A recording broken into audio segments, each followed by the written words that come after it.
5 বছরের যে ক্যাম্পেইন বা 5 বছরের যে আলোচনা চলছে তার সঙ্গে দলগতভাবে জাতীয় নাগরিক পার্টি এনসিপির কোনো সংযুক্তি নেই।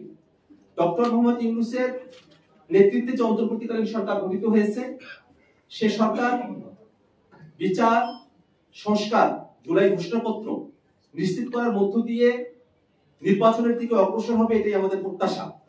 সে সরকারকে 5 বছর ক্ষমতায় থাকতে হবে, একটা দীর্ঘ সময় কাজবিহীন ভাবে সরকার সময় পাবে এমনটা আমরা মনে করি না।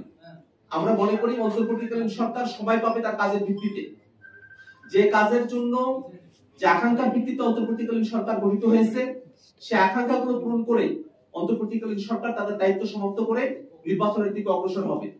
সেক্ষেত্রে অন্তর্বর্তীকালীন সরকারের তরফ থেকে ডিসেম্বর থেকে জুনের যে সময়সীমার কথা বলা হয়েছে, আমরা বিশ্বাস করি যে অন্তর্বর্তীকালীন সরকারের যদি সদিচ্ছা থাকে এবং রাজনৈতিক দলগুলোর যদি সরকারের প্রতি সহযোগিতাপূর্ণ মনোভাব থাকে, এই সময়কালের মধ্যেই বিচার সংস্কার জুলাই ঘোষণাপত্র জুলাই সনদকে দৃশ্যমান করে নির্বাচনের দিকে সরকার অগ্রসর হতে পারে। অতএব 5 বছরের যে ক্যাম্পেইন বা 5 বছরের যে আলোচনা চলছে তার সঙ্গে দলগতভাবে জাতীয় নাগরিক পার্টি এনসিপির কোনো সংযুক্তি নেই।